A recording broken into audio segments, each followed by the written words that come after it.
ऐसे मेरा दिल पर जानी दुनिया से प्यार कहानी साथ आया है तूफान मौसम आया है बेईमान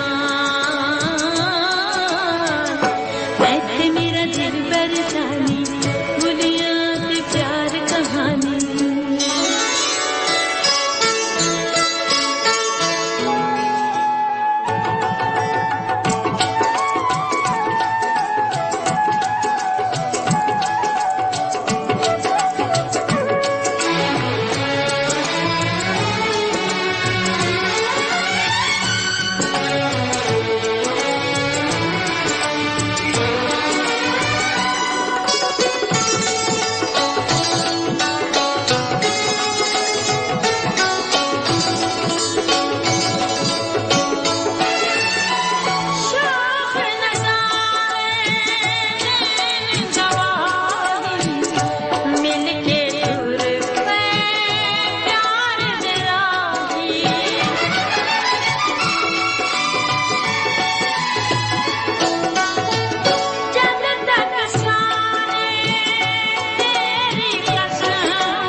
नाजरीन, वारिस लुधियानवी अब हम में नहीं है। उन्होंने पंजाबी फिल्मों के लिए बहुत अच्छे अच्छे गीत लिखे। उनके लिखे हुए अक्सर गीत बेहद मकबूल हुए।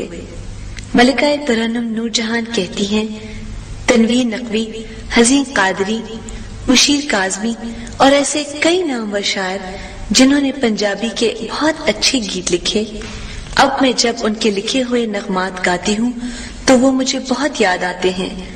दिल